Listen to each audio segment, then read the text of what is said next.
Muito bem, iniciando aqui, essa que é a segunda aula de um curso, que é um curso de Organização da Educação no Brasil.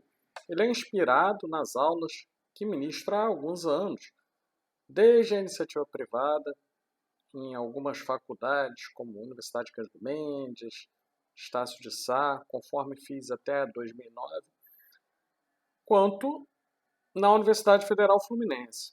Ele é destinado especialmente aos alunos de graduação, mas nada impede que alunos de pós-graduação também não venham a assisti-lo, assim como colegas e demais pesquisadores. Ele é didático, ele não tem interesse de trazer um aprofundamento no nível de especialista, mas é, de todo modo, um tipo de ferramenta que, especialmente nesta época em que estamos refletindo, em 2020 e 2021, sobre a forma como o ensino será ministrado, eis aí ao menos um complemento do que podemos chamar de ensino presencial, numa perspectiva de educação que inclui também os meios digitais.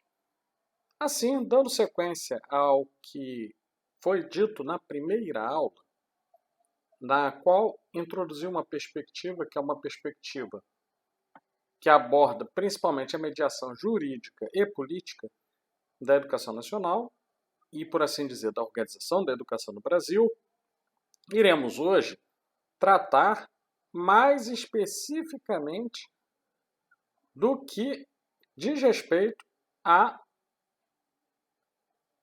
ao aspecto legal, ao aspecto do direito. Inicialmente, cabe fazer algumas distinções, e essas distinções são muito úteis e necessárias para o prosseguimento dos estudos. A primeira delas, é impossível falar em legislação sem pensar que a legislação é mais do que a lei. A legislação, como diria o grande mestre, professor Carlos Roberto Jamil Cury, ela é a lei em ação, que vem do vocábulo legis, em latim, que é lei, e a ação. Portanto, está aí contido o caráter dinâmico da legislação, ou seja, a lei só funciona dentro de um determinado conjunto de outros regulamentos. É por isso que falamos em ordenamento jurídico. É por isso que falamos em uma determinada ordem jurídica. Uma lei sozinha não pode funcionar. Ao mesmo tempo, a legislação significa que ela só é colocada em ação prática a partir do momento em que ela se concretiza e em que os movimentos sociais, os movimentos políticos da sociedade permitem que ela aconteça, que ela venha a se tornar concreta, que ela venha a se tornar real, que ela possa sair do papel. Muito bem.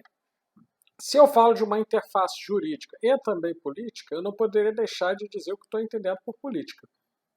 Entendo por política o exercício do poder na sociedade.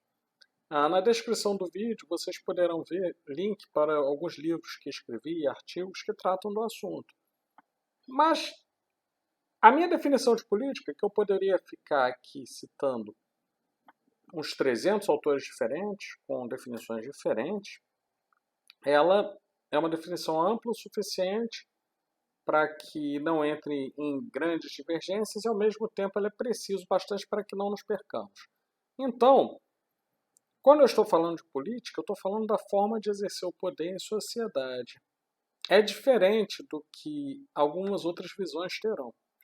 Em épocas de eleição, por exemplo, vemos muitos agentes políticos dizendo que política é um ato de amor, que política é o bem-estar comum.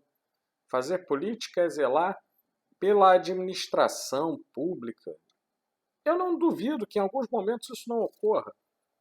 Porém, não podemos deixar de ressaltar que o berço da política, conforme conhecemos, que é a Grécia Antiga, ela inicia a sua democracia, ou governo do povo, se formos traduzir de forma grosseira, mas necessária, a partir de 30 tiranos.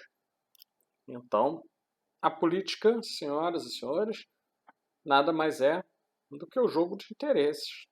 É o campo em que as coisas acontecem não por conta somente de fatores éticos, mas sim por conta de fatores que têm a ver com a obtenção do poder.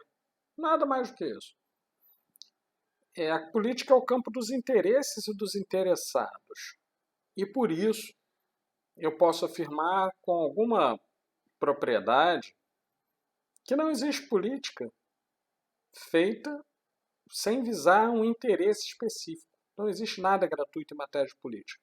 Nem mesmo as camisas, os churrascos, as valas públicas abertas, as manilhas e tijolos que são oferecidos em época de campanha eleitoral pelos candidatos. Vocês vão ver muito isso. E eu não vou nem entrar nos meandros da política partidária no Brasil. Porque, no meu entendimento, em alguns casos, salvo exceções, a política partidária no Brasil, em muitos momentos, está absolutamente fora da norma legal. E o que está fora da norma legal ou está à margem da lei, portanto é marginal, ou está na esfera do crime. E eu não tenho formação em psiquiatria forense, nem tampouco em direito criminal para poder tratar dos casos aberrantes. Tudo bem? De todo modo, para nós, resta saber que a política é a forma de exercício do poder em sociedade. Terceira consideração. Se falamos em política, dentro da política, como um campo de poder e de disputas, nós vamos falar da política pública. As políticas públicas nada mais são do que propostas de ações, planos e programas planejados na esfera do Estado e transmitidos para a sociedade. Eles têm como objetivo a sociedade como um todo ou setores da sociedade. Por isso, nessa aula em que temos algumas definições breves, nós vamos entender que a política pública ela é diferente de uma ação de interesse público. Nós podemos ter, por exemplo, um movimento social, uma organização não governamental, um sindicato, um grêmio estudantil, um conselho universitário, exercendo ação de interesse público, o que não quer dizer que seja uma política pública. Uma política pública, ela necessariamente ela vem da esfera do Estado e é colocada em ação por um determinado governo. Alguém pode perguntar, ué, Pablo, mas o que você está entendendo por Estado e o que você está entendendo por governo? Muito bem.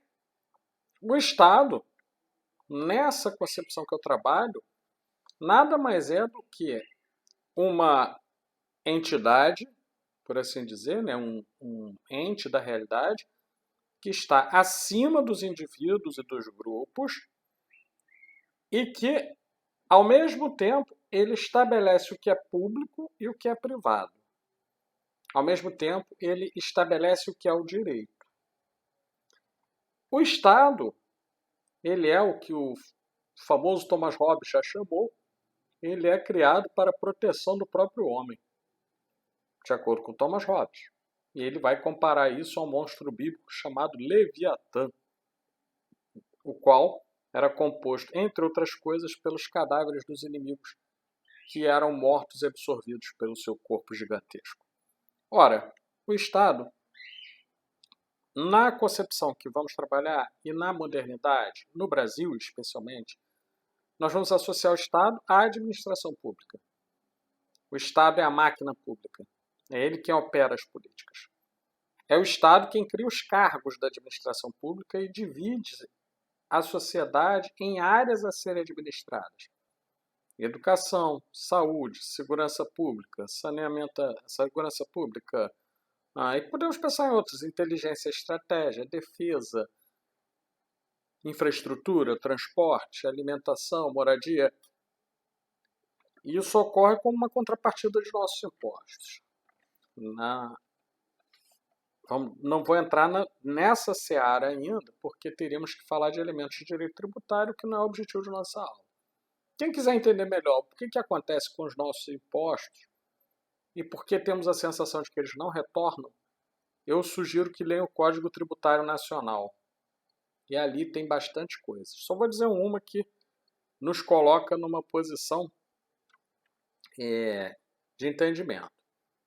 Um imposto, ele não tem uma contrapartida. Ele não tem a obrigação de ter uma contrapartida clara de como aqueles recursos vão ser aplicados. Ele é usado com a obrigação de manter máquina pública funcionando. É diferente de uma taxa. A taxa de iluminação pública, por exemplo, ela é feita para que as ruas sejam iluminadas. Se isso funciona ou não, vamos debater. Voltando ao Estado. Se o Estado é a administração pública, se o Estado é aquilo que regula o direito, regula as relações sociais, regula as áreas em que a sociedade vai ser administrada, esse Estado ele é operado por pessoas ou grupos. E esses grupos compõem o que a gente chama de governo. Então, da mesma maneira que um Estado tende a ser atemporal, tende a ser impessoal, que é um dos princípios da administração pública, está lá no artigo 37 da Constituição Federal, e tende a ser coletivo, tende a ser público, um governo não. Um governo sempre tem sua marca pessoal. E é o governo, qualquer que seja, que controla o Estado, a partir de algumas estruturas. A partir de algumas estruturas. Quando falamos de governo, num país como o Brasil, esse governo ele não é simples de ser compreendido. Por quê? Porque, para começar, ele está dividido em 3 escalas de poder. Poder municipal, que vem dos municípios. Poder estadual, que vem dos estados. E o governo federal ou União. Cada um com uma competência diferente. Integrando o Estado. Quando falamos da máquina pública, para a gente entender melhor isso, essa relação entre governo e Estado, pensemos no seguinte. Imaginemos um veículo, um automóvel qualquer. O Estado é o automóvel. O motorista é o cargo. É o governo, é o ocupante do cargo. Então, essa é uma relação dialética. Muda o governo, a estrutura do Estado demora mais a mudar, porém, ela tende a ter alguma estabilidade, ela tende a obedecer às diretrizes políticas de quem ocupa aquele governo. Por isso que é possível dizer, por exemplo, que num dado momento do tempo existia um governo Brizola, um governo Garotinho em nível estadual, um governo em nível federal, um governo Lula, um governo Collor, um governo Dilma, um governo Temer. Ou seja, você tem uma marca política de quem administra o Estado. Certo?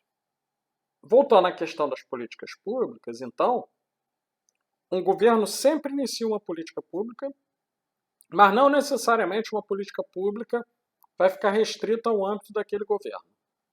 Uma política pública ela pode ser uma política pública de governo, ou seja, ela dura somente a marca daquele governo específico, ela não tem a obrigação de ir além daquele governo, ou ela é uma política pública de Estado, ou seja, ela é feita para durar para além do governo.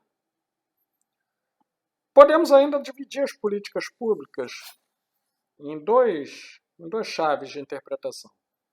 Nós temos as políticas públicas por área, e aí temos políticas públicas de saúde, segurança pública, educação, alimentação, habitação, quantas áreas forem divididas o Estado. Se elas funcionam ou não, nós podemos discutir. Mas não existe a possibilidade de pensar que não há políticas públicas. E nós podemos dividir as políticas quanto à sua abrangência e quanto ao modo como elas distribuem recursos, bens e direitos, basicamente em 4 grandes grupos. Nós temos as políticas públicas distributivas, ou seja, políticas públicas que distribuem recursos, mas não necessariamente a contrapartida é visível para aqueles que o recebem. Elas vêm dos impostos, elas vêm do Tesouro Nacional, elas vêm das finanças públicas, elas vêm do povo, no sentido dos recursos, porque são bancadas pelo povo, mas não necessariamente vão ser percebidas assim porque não têm conhecimento de direito tributário e direito administrativo. Exemplo, escola pública. Todo cidadão brasileiro, a Constituição garante isso, conforme a gente vai ver num outro momento. A Constituição brasileira garante isso. Nós temos aí, então, a escola pública universalizada, inclusive para estrangeiros. Se vier um estrangeiro morar no Brasil, o filho dele tem direito à escola pública brasileira. Nesse sentido, nossa Constituição Federal é muito avançada. Vai tentar fazer isso na China, por exemplo. Vai tentar fazer isso nos Estados Unidos. Não é tão simples. Então, o que eu quero dizer? Quero dizer que as políticas públicas distributivas, elas não são percebidas, elas atingem amplamente a população, atingem praticamente todos os setores, elas estão à disposição, mas elas não necessariamente são percebidas por aqueles que são objeto delas. Essas são as políticas públicas distributivas. As políticas públicas redistributivas, pelo contrário, elas mexem com a estrutura de poder, acesso a bens e direitos. Exemplo, a reforma tributária. Está em curso aí uma reforma tributária que vai mudar, vai mexer a maneira como o imposto de renda é recolhido. Mudando para mais ou para menos, em alguns casos, a forma como esse imposto ele é retirado das nossas finanças. Quando ela é implantada, sem dúvida alguma, ela provoca debates, discussões, conflitos. Ela é feita já prevendo conflito no campo. Por exemplo, uma das medidas, só para ilustrarmos, uma política pública redistributiva nesse sentido é aquela que vai terminar com as deduções em educação e saúde para quem paga imposto de renda. Ora, isso faz com que aqueles que possuem esses gastos e não podem mais deduzir venham a se sentir atingidos e até a se manifestarem contra. Está aí colocado o conflito. Um exemplo que está mais dentro da área de educação, política de cotas. É um debate introduzido no Brasil há mais de 20 anos. E não há um consenso a esse respeito. As políticas de ações afirmativas, e especialmente quando a gente fala de cotas raciais, elas são políticas públicas redistributivas porque elas vêm mexer no campo do acesso a bens e direitos de uma determinada população. Exemplo, cotas para negros em cargos públicos e em universidades públicas. Existem argumentos muito palpáveis e favoráveis por parte de quem defende a ideia de que existe uma reparação histórica a ser realizada e que, por isso, há necessidade de uma reserva de vagas. E existem outros que vão argumentar que não, que na realidade o problema é que não há vagas para todos e isso seria tapar o sol com a peneira. Quem está com a razão? Eis aí o debate. Há que se debater isso. Eu, particularmente, sou favorável a determinadas políticas de ação afirmativa. Não vou entrar nesse mérito ainda, porque nós vamos ter uma aula só sobre políticas de ação afirmativa, com argumentos favoráveis e contrários, um debate mais acalorado. Eu estou usando isso como exemplo de política pública redistributiva aplicada à educação. Existem as políticas públicas regulatórias, e elas têm como principal característica não somente regular, um determinado setor regular, um determinado elemento da sociedade, mas elas também possuem como característica o fato de que são políticas públicas que se vinculam à lei. E se elas se vinculam à lei, quanto mais alta na hierarquia das leis, e a gente vai falar sobre isso, é um tema que a gente vai abordar posteriormente, quanto mais alta a vinculação à lei, ou seja, quanto mais forte o texto de lei que é expresso, e o mais forte deles, no caso do Brasil e no caso da maioria dos países do mundo, é a Carta Magna ou a Constituição, maior o poder regulatório dessa política. Darei um exemplo.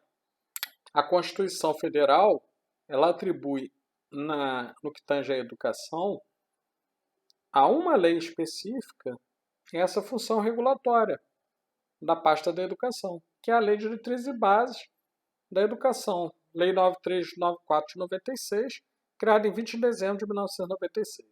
Vamos ter aula sobre isso. Fiquem tranquilos. Teremos, num dado momento, a LDB artigo a artigo. 92 artigos da LDB comentados. Todos.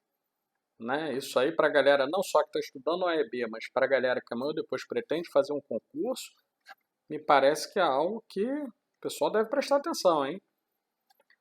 Bem, para encerrar essa explanação sobre as políticas públicas, antes de falarmos de políticas públicas educacionais, nós vamos falar sobre as políticas públicas instituintes. E elas têm uma relação dialética, porque ao mesmo tempo que elas instituem, elas são instituídas. Como é isso, Paulo? Vou dar exemplo da única política pública instituinte numa sociedade democrática, a Constituição. No caso do Brasil, quem veio primeiro, a Constituição ou o Estado? O Estado vem primeiro, no caso do Brasil, mesmo sendo uma república que se estabelece a partir de um golpe. A primeira Constituição, ela vem e institui regulações para o Estado. Tá? Lá no Império já havia constituições. É bom dizer isso. Como a de 1824. E o que ela é? Na verdade, ela é um texto escrito genérico, um texto amplo e feito justamente para que a partir dela sejam construídas as leis, seja construído o que eu vou chamar de ordenamento jurídico, ou seja, as leis que virão a regular a sociedade, incluindo os limites da ação política.